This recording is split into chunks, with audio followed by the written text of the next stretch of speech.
पायाला काय झाले त्याच्याकडे येतो. आदरणीय व्यासपीठ, ज्यांनी आता आमच्याविषयी दोघेही अभिजित विषयी जे गौरवोद्गार काढले आणि त्यांच्याकडे बघून कदाचित आम्ही काम करण्याची प्रेरणा घेऊ असे आदरणीय खळीकर सर, कृषी संचालक निवृत्त, गव्हर्नमेंट ऑफ इंडिया.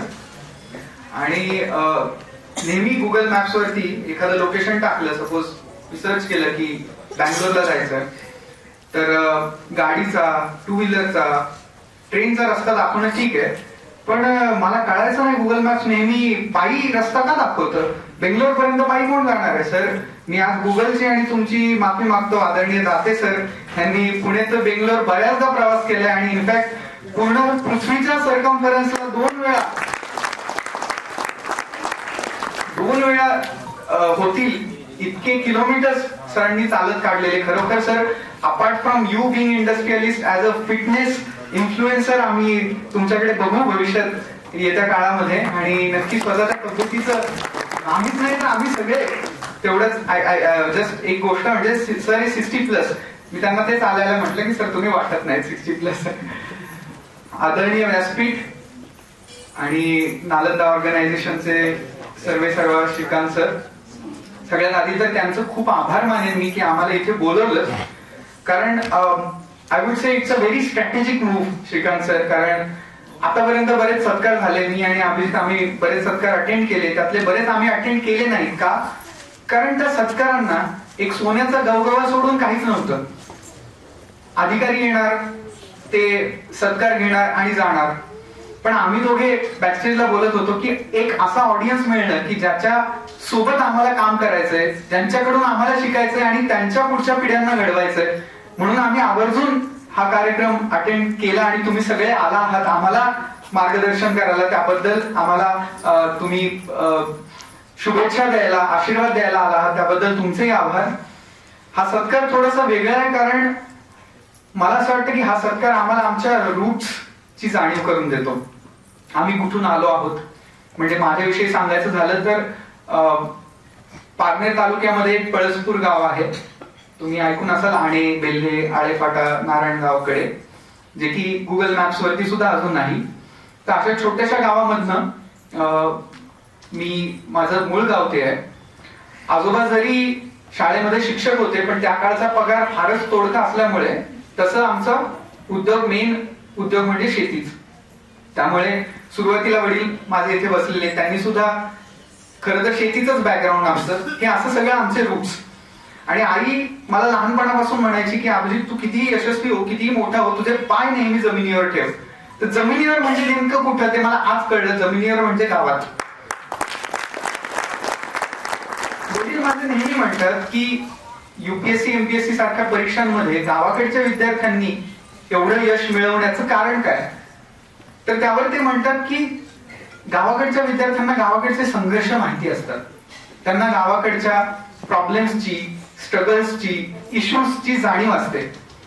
आणि हे सगळ्या गोष्टी एकतर त्यांना त्यांच्या पंखांमध्ये बळ भरतात, आणि दुसरी गोष्ट म्हणजे हे सगळे प्रॉब्लेम सॉल्व्ह करण्यासाठी आपण काहीतरी केलं पाहिजे म्हणून ते अभ्यास करतात. माझ्यासोबत शहरी भागातले बरेच विद्यार्थी होते. आता शहरी भाग काही कमी असं नाही, पण त्यांचा जो फॉर्टे, त्यांचा जो एरिया ऑफ इंटरेस्ट आहे तो वेगळा आहे. शहरी भागाची मुलं माझ्यासोबत अभ्यास करणारी बरीच होती, अभिजित सोबत सुद्धा बरीच असतील. तर 1 अटेम्प्ट, 2 अटेम्प्ट, 3 अटेम्प्ट नंतर ही मुलं गिव्हअप करतात. मला सांगायला आवडेल की सर, जरी तुम्ही म्हणालात की अभिजित म्हणजे कधीच न हरणारा, पण UPSC अशी परीक्षा आम्ही 4 वेळा हरलोय सर, आणि ही आमची 4थी-5वी वेळ आहे ज्यावेळी आम्ही यशस्वी झालो, पण शेवटी यशस्वी झालं. सांगायचा उद्देश असा की नालंदा ऑर्गनायझेशनने जो सत्कार ऑर्गनाइज केलाय हा, त्यामध्ये आम्हाला 2 गोष्टींची जाणीव होती. एक तर आम्ही कुठून आलो आहोत, आपण सगळ्या मंडळींकडे बघतो तेव्हा दुसरी जाणीव होते की आपल्याला कुणासाठी काम करायचंय. कारण सर्व्हिसमध्ये गेल्यानंतर अशी बरीच तक्रारी मी ऐकल्या, की माझे युट्यूबवरती इंटरव्ह्यूज आहे, पॉडकास्ट आहेत, त्याच्या खाली कमेंट्स असतात की सर्व्हिस मध्ये जाईपर्यंत किंवा गेल्यानंतर म्हणतात की गावासाठी काम करायचंय, समाजासाठी काम करायचंय, पण सर्व्हिस मध्ये गेल्यानंतर माणसं आणि ऑफिसर्स फक्त स्वतःसाठी काम करतात. आज जे सरांनी गळ्यामध्ये मेडल घातलंय, तर ते खरं तर एक एक जबाबदारीचं पॉझिटिव्ह ओझं मी म्हणेन स्वतःसाठी की हा जो सन्मान आहे ग्राम समृद्धी सन्मान सोहळा आहे, तर मला खरोखर इथून पुढे ग्राम समृद्धीसाठी काम करायचंय. आणि योगायोगाने स्वतःविषयी सांगेन की युपीएससी जनरली 2 परीक्षा युपीएससीच्या सगळ्यात महत्वाच्या आणि कॉम्पिटिटिव्ह मानल्या जातात. कॉम्पिटिटिव्ह सांगायचं झालं तर 12 लाख लोक फॉर्म भरतात, त्यातले 8 ते 10 लाख लोक परीक्षा देतात. त्यातनं फक्त 1000 विद्यार्थी सिलेक्ट होतात. म्हणजे 1000 भागिले 12 लाख गुणिले 100 इतकं कमी पर्सेंटेज, म्हणजे काही 0.001% वगैरे असेल. त्याही पुढे जाऊन फॉरेस्ट सर्व्हिसेसचा फॉर्म सुद्धा जवळपास तितकेच लोक भरतात आणि त्यातनं फक्त यावर्षी 143 जण सिलेक्ट झाले, त्यातला मी 114वा आहे. सांगायचा उद्देश स्वतःची पाठ थोपटवून घेणं नाही, सांगायचा उद्देश की मला सिव्हिल सर्व्हिसेस मधनं इंडियन रेव्हेन्यू सर्व्हिसेस मिळत आहेत, इन्कम टॅक्स, आणि इकडून मला इंडियन फॉरेस्ट सर्व्हिसेस म्हणजे डिस्ट्रिक्ट फॉरेस्ट ऑफिसर मी होईल येत्या काळामध्ये. तेव्हा मला असं वाटतंय की आज मला सगळ्यात जास्त काम ह्या जनतेसाठी, या समाजासाठी किंवा गोरगरिबांसाठी, ट्रायबल्ससाठी कशातून करायला मिळेल, तर त्याचं धडधडीत उत्तर आहे की ते म्हणजे फॉरेस्ट सर्व्हिसेस. आजपर्यंत मी कन्फ्युज होतो की मला इंडियन रेव्हेन्यू सर्व्हिसेस जॉईन करायची की इंडियन फॉरेस्ट सर्व्हिसेस. तुमच्या सगळ्यांचं प्रेम बघून माझं कन्फर्म झालंय, आता मी इंडियन फॉरेस्ट सर्व्हिसेस जॉईन करेन आणि समाजासाठी, गोरगरिबांसाठी, शेतकऱ्यांसाठी आणि महत्वाचं म्हणजे पर्यावरणासाठी काम करेन. 8 ते 10 वर्ष झाले असतील. मला असं वाटतं की आज तो भाग फक्त सधन नाहीये, तर त्या भागामध्ये इतकी जास्त व्हॅल्यू इन्फ्युजन झालंय, तो भाग इतका एथिकल झालाय. मला असं वाटतं की ह्या सगळ्याचं कारण म्हणजे कुठेतरी असणारं एज्युकेशन हे एक शस्त्र आहे, आणि ते शस्त्र ती एक पॉवर आहे जी की आपल्या सगळ्यांना एम्पॉवर करते. म्हणून ग्राम समृद्धीचा भाग फक्त शेतीशी नाही, तर शेतीला जोड ही शिक्षणाची आणि तंत्रज्ञानाची दिली पाहिजे, जेणेकरून खऱ्या अर्थाने ग्राम समृद्धी होते. महात्मा गांधी म्हणाले होते की ग्राम राज्य हे खरोखर रामराज्य असतं. आपल्याला जर खरोखर ते रामराज्य बनवायचंय तर प्रभू श्रीरामांचा आदर्श घेऊन त्यांच्या व्हॅल्यूज, त्यांनी त्यांच्या जीवनातून काय काय शिकवणी दिल्या त्या आपण आपल्या गावाकडे, त्या विद्यार्थ्यांमध्ये किंवा त्या माणसांमध्ये जर आपण रुजवल्या तर खऱ्या अर्थाने ग्रामराज्य हे रामराज्य होऊ शकतं. त्यानंतर मला सांगायला आवडेल की ग्रामीण भागात आपल्याला फार संघर्ष करावा लागतो, बरोबर. आता आम्ही दोघेही ग्रामीण भागातून आलेले असल्यामुळे, इनफॅक्ट अभिजितने तर बारामतीवरनच तयारी केली. मी सुद्धा पारनेरमध्ये होतो पहिले 2 वर्ष, त्यानंतर मी दिल्लीला गेलो. आम्ही दिल्लीला गेल्यावर आम्हाला कळालं की इथे काय आपला टिकाव लागायचं कारण नाही. त्याची 2 कारणं म्हणजे एक तर प्रचंड महागाई, 20 ते 30 हजार रुपये महिन्याचा खर्च तिथे बेसिक मिनिमम लाईफ जगण्यासाठी, आणि दुसरी गोष्ट म्हणजे तिथलं वातावरण, तिथलं जेवण, ह्या सगळ्या गोष्टी फार जड जातं जेव्हा आपण गावाकडून अगदी इतक्या मोठ्या शहरामध्ये जातो. पण याच ठिकाणी मला एक छोटीशी गोष्ट सांगायची, म्हणजे इथे बरेच माझे समवयस्क बसलेत, काही आणखीन छोटे माझे बालचमू बसलेत आणि काही पालक देखील बसलेत. तर त्यांना मी एक छोटीशी गोष्ट सांगू इच्छितो. एकदा एक जीवशास्त्राचा तास सुरू असतो, त्यामध्ये त्यांनी ते टणटणीच्या झाडावर कोश असतो ना, ज्यातनं आळी बाहेर पडते, फुलपाखरू होतं, ते ठेवलेलं असतं, त्याचा प्रयोग सुरू असतो. शिक्षक म्हणतात मुलांना याच्याकडे लक्ष द्या. मी 2 मिनिटात जाऊन आलो. दरम्यानच्या काळात त्या कोशामधनं त्या आळीची बाहेर पडायची धडपड चालू होते. एक असाच दयाळू विद्यार्थी असतो, तो काय करतो, मदत करावी आळीला म्हणून तिथे सगळ्या त्या काड्या मोडतो की आळी बाहेर येते. 2 मिनिटात मरण पावते. शिक्षक येतात, बघतात हे काय झालं, त्यांना सगळा प्रकार लक्षात येतो. तेव्हा शिक्षक त्यांना सांगतात की मुलांनो, तुमची दया वगैरे ठीक आहे, पण ज्या आळीला जेव्हा ती कोशामधनं बाहेर पडते तेव्हा खऱ्या अर्थाने तिच्या शरीरामध्ये आणि तिच्या पंखांमध्ये ते बळ निर्माण करते, जेणेकरून ती बाहेरच्या जगामध्ये वावरू शकेल, उडू शकेल. आज तुम्ही तिला जी मदत केली, तुम्ही तिच्या आतला जो संघर्ष संपवला, त्यांनी तुम्ही त्याच्या आतली ताकद संपवली आणि म्हणून ती बाहेर आल्या मिळते. सांगायचा उद्देश, ग्रामीण भागातले विद्यार्थी आपण सुद्धा असेच असतो. जेव्हा आपल्या पावलोपावली आपण संघर्ष करत असतो, मग ती आर्थिक चणचण असेल, मग ती पाठ्यपुस्तकं मिळवायची गोष्ट असेल, किंवा सगळ्यात महत्वाची गोष्ट म्हणजे गायडन्स खूप कमी आहे गावाकडे, बरोबर. तर ह्या पावलोपावली जेव्हा संघर्ष होतो तेव्हा खरी जाऊन आमची जी पर्सनॅलिटी घडते ती कोणत्याही एका शहरी भागातल्या विद्यार्थ्याला थोडीच तोड म्हणण्यापेक्षा पुरून उरेल इतकी ती रेझिलियंट असते. आणि म्हणून मला असं वाटतं की हे गावातल्या विद्यार्थ्यांनी, त्यांच्या पालकांनी, तिथल्या शिक्षकांनी जेव्हा ते घेतात तेव्हा लक्षात येतं की ह्यांच्यामध्येच भारताचं भविष्य कुठे ना कुठे दडलेलं आहे. कारण आपण बघतोय सर, क्लायमेट चेंज होतंय, आपण बघतोय युद्ध होत आहेत. या सगळ्यामध्ये सगळ्यात महत्वाची गोष्ट जर काय असेल आज भारताला गरजेची, तर ती म्हणजे रेझिलियन्स आहे. ती म्हणजे आपला टिकाऊपणा, आपली जिद्द, आपली चिकाटी. आणि ही सगळी कुठून येते? मला असं वाटतं ती ग्रामीण भागातल्या विद्यार्थ्यांकडून येते. आता मी पायाचं उदाहरण सांगायचं म्हटलं, resilience. So to speak of resilience sir, जेव्हा माझी इंडियन फॉरेस्ट सर्व्हिसेस 114 रँकने क्रॅक झाली, ती कशी झाली सर? त्यात मगाशी मी AI बोलले तुम्ही, मी मान जोरात हलवत होतो कारण त्याच्या मागे काहीतरी हिस्ट्री आहे, मी येईन त्याच्याकडे. पण जेव्हा माझी इंडियन फॉरेस्ट सर्व्हिसेस मध्ये ऑल इंडिया रँक 114 आली, त्यानंतरचा पुढचा टप्पा असतो जो की बऱ्याच लोकांना माहिती नाहीये. आता UPSC ची परीक्षा म्हणून तितकं कडक नाही, पण 4 तासांमध्ये 25 किलोमीटर चालायचं असतं.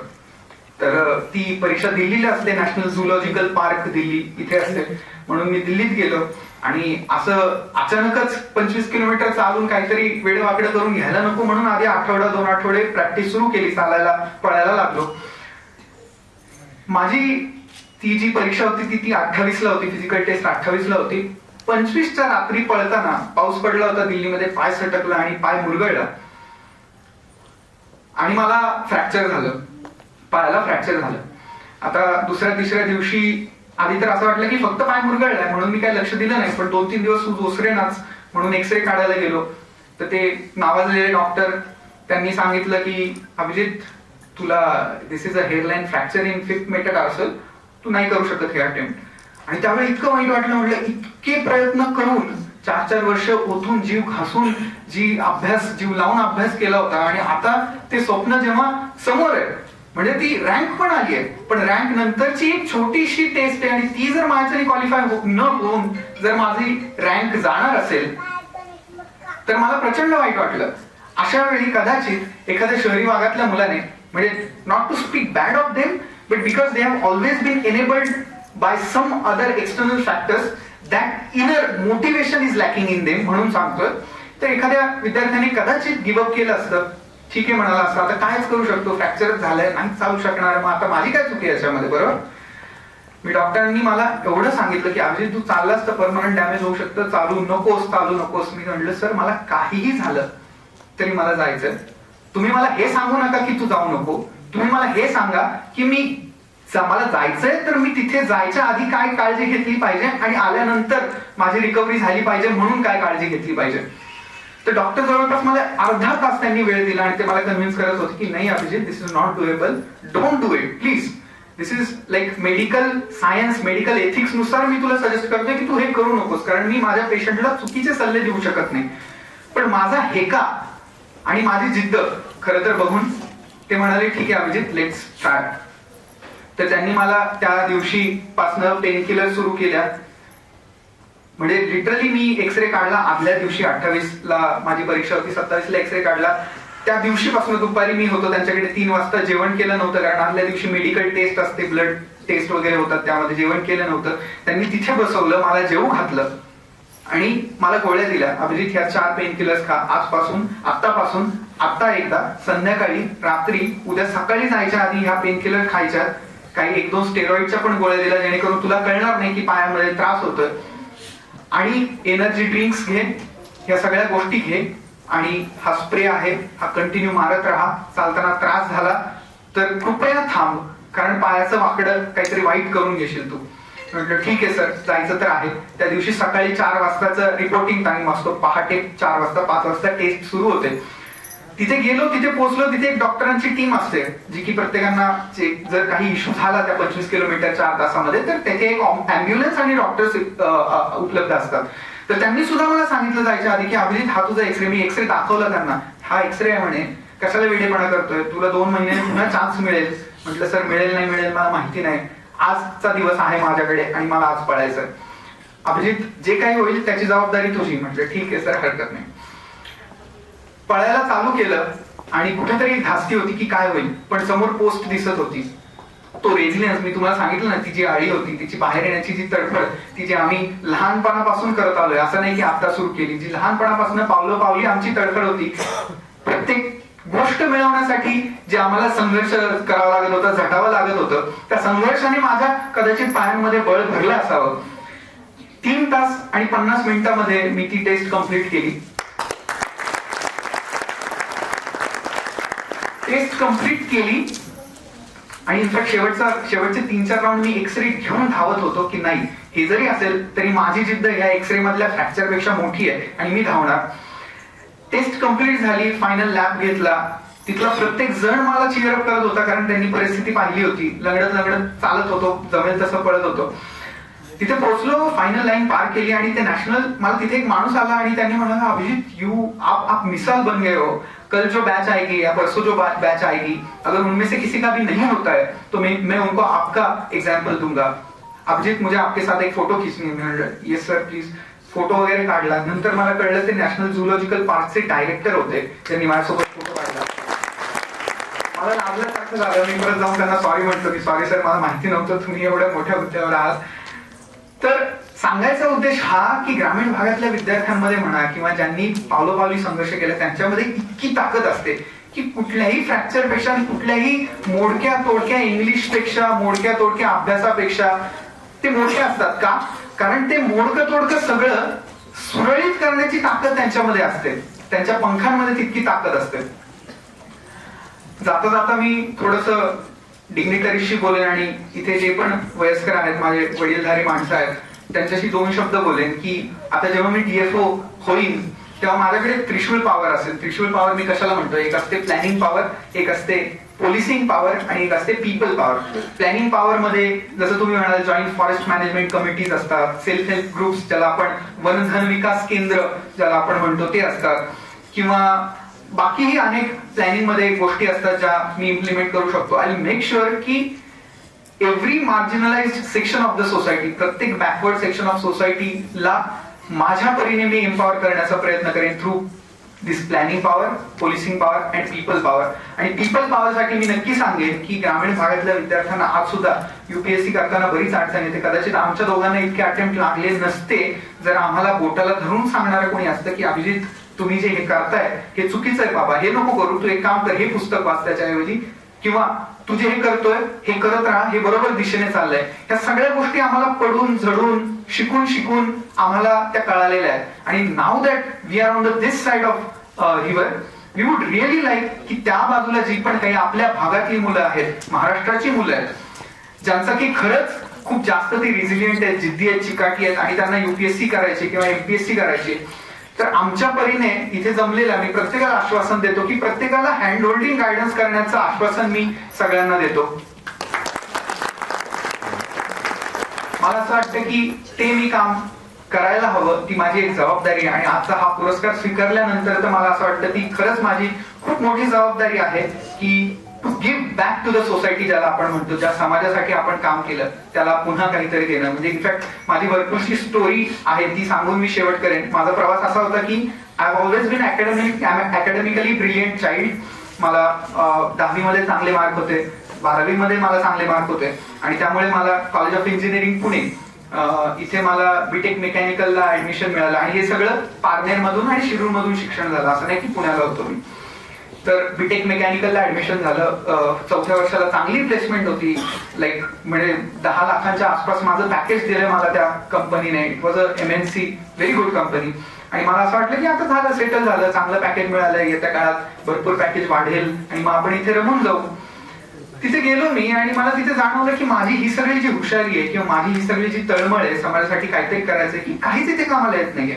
म्हणजे एखाद्या रॅन्डम व्यक्तीला उचलून आणलं आणि त्याला माझं काम शिकवलं 2 महिने, तरी तो माझ्यापेक्षा कदाचित जास्त चांगलं काम करू शकतो. मग मी इथे काय करतोय? Everything that I was doing was impacting just 1 fridge or just 1 AC, that's it, nothing else.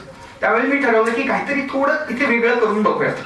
तर लाईन वरती, मी प्रोडक्शन लाईन मध्ये होतो रांजणगावला. तिथे आमच्या लाईन मध्ये 8 तासांमध्ये 3000 फ्रीज बाहेर पडायचं टार्गेट असायचं आमचं.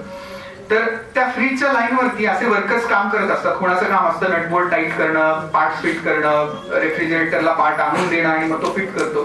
तर तिथे एक माणूस होता ज्याचं काम होतं की रेफ्रिजरेटर मध्ये कॉम्प्रेसर असतो, माहिती सगळ्यांना, सगळ्यात महत्वाचा पार्ट कॉम्प्रेसर असतो. तो उचलायचा 50 मीटर वरती, कारण ती कॉम्प्रेसरची जी पूर्ण इन्व्हेंटरी होती ती दुसरीकडे होती, उचलायचा आणि जो तिथे माणूस फ्रीज तयार करतो त्याच्यापर्यंत नेऊन द्यायचा.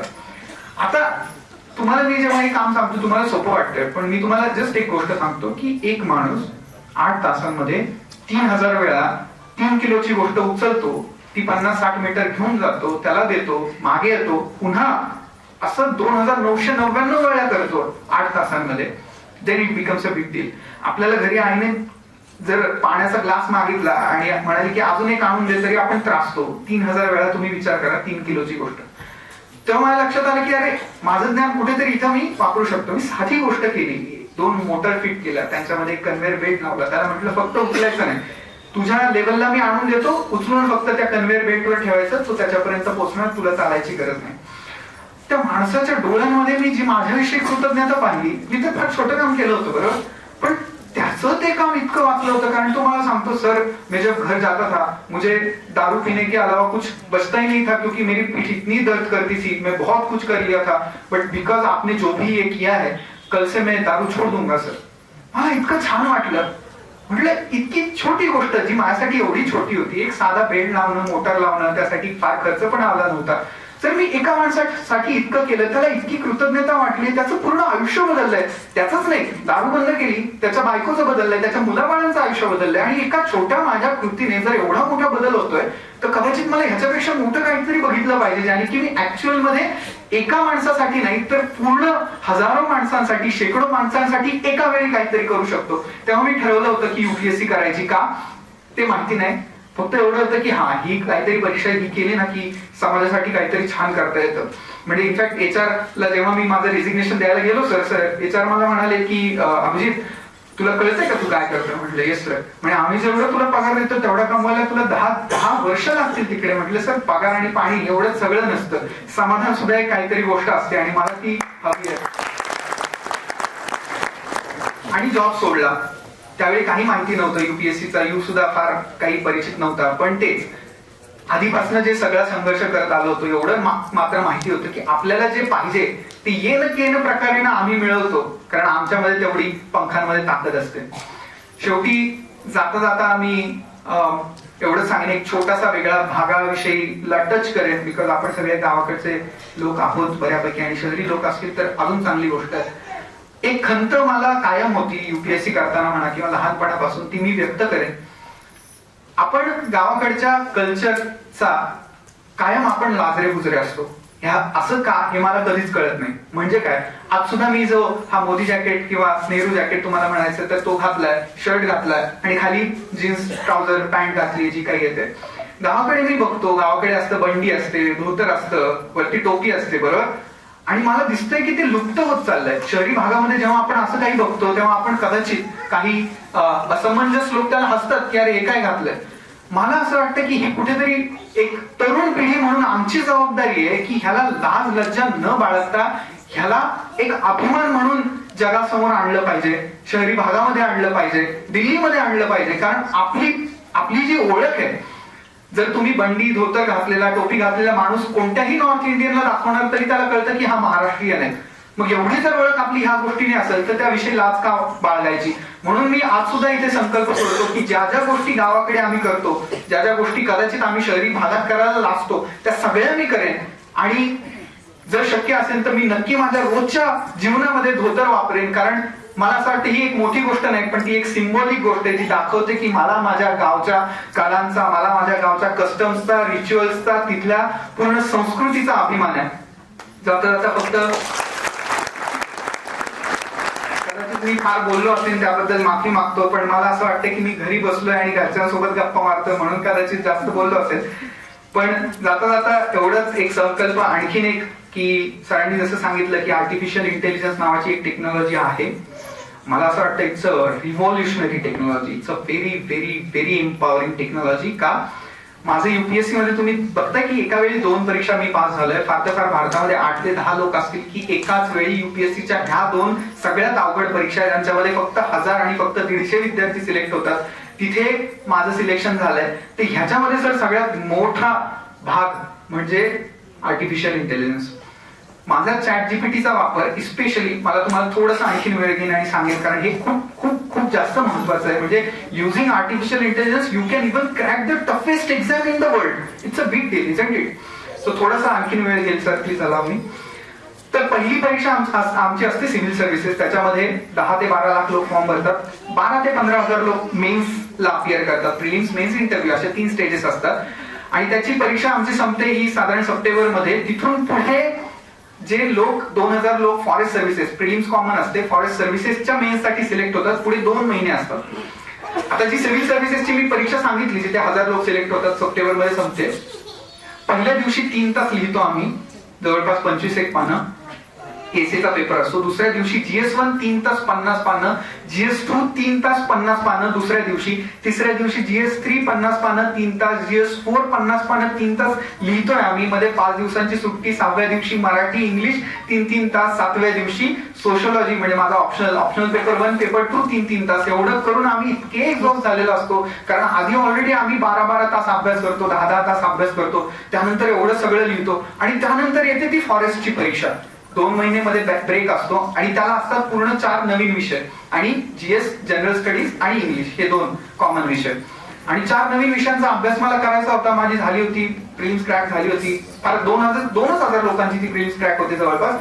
आणि ती झाली आणि मला कळेच ना की मी आता अभ्यास करायला एनर्जीच नाही माझ्याकडे, कारण एवढे एक्झॉस्टेड झालो. तुम्ही विचार करा की 10-10 तास कमीत कमी 7 ते 8 महिने आम्ही एकदम फुल फ्लेजेड अभ्यास करतो. त्यानंतर एवढे 10 दिवस प्रचंड एक्झॉस्ट होतो आणि मग आता परत 4 नवीन विषयांचा अभ्यास करायचा पुढच्या 2 महिन्यांसाठी. त्यातला 1 महिना तर मी असाच वाया घातला, कारण म्हटलं नाही ब्रेक पण गरजेचं आहे. उरला 1 महिना. आता ह्या 1 महिन्यात 4 विषयांचा अभ्यास कसं करायचा? मी काय केलं सर, प्रिव्हियस इयर क्वेश्चन्स काढले फॉरेस्ट सर्व्हिसेसचे त्या 4 विषयांचे, जे मागच्या वर्षी त्यांनी विचारले, मागच्या 10 वर्षात जे जे प्रश्न विचारले ते काढले, चॅट जीपीटीला फीड केले. त्यांना सांगितलं मला हे टॉपिक वाईज करून दे, मला हे सब्जेक्ट वाईज करून दे. पेपर वाईज त्यांना सेग्रिगेट केलं, मग चॅप्टर वाईज त्यांना सेग्रिगेट केलं आणि मग टॉपिक वाईज सेग्रिगेट केलं. आणि त्या टॉपिकचे एकेका टॉपिकचे माझ्याकडे असे 7-8 प्रश्न आले. मी चॅट जीपीटीला फीड केले. त्यांना म्हटलं की मला साधारणपणे ह्या 7-8 गोष्टींचे 7-8 कॉमन पॅरामीटर्स दे आणि त्याचं उत्तर दे. आता ह्या 7-8 माझं काम एकच होतं की एका पानावरती माझ्या ह्या एका टॉपिकच्या नोट्स होत्या, ते 7-8 पॅरामीटर्स लक्षात ठेवायचे होते आणि पेपरला जाऊन ते लिहून यायचं होतं. आणि मला विशेष वाटतं की माझी काहीच अपेक्षा नव्हती की फॉरेस्ट कडनं मी काही होईन, पण चॅट जीपीटीने एवढी मदत केली की I secured 114th rank. It's a big deal, right? So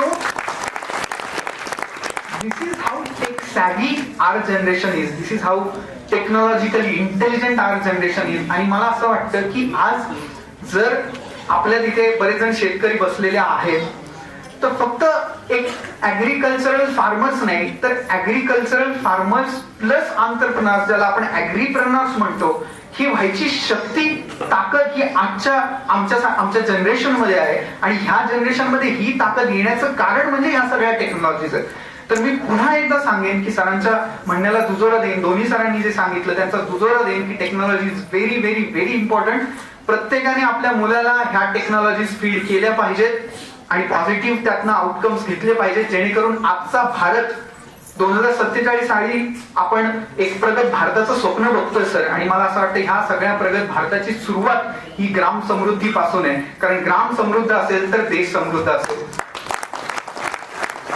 ह्या बाबतीत जे नालंदा ऑर्गनायझेशन श्रीकांत सर काम करतात त्यांच्याविषयी 2 ओळी म्हणून मी माझ्या भाषणाचा शेवट करेन. आणि इनफॅक्ट ह्या सरांचं सुद्धा जे काही इतकं इन्फ्लुएन्शियल काम आहे सर, तुमच्या दोघांचं पण आणि श्रीकांत सरांचं पण, या सगळ्यांच्या कामाविषयी 2 ओळी म्हणेन आणि माझं भाषण थांबवतो की गीत सरावे सूर उरावे श्रवणी संवेदना, तुझ्या स्मृतीने नवागतांना मिळे नवी प्रेरणा, तुझ्यापासूनही संथा घ्यावी श्री गिरवावा तुझा, वाटेवरती पाहत जाव्या तुझी या पाऊल पुन्हा. धन्यवाद.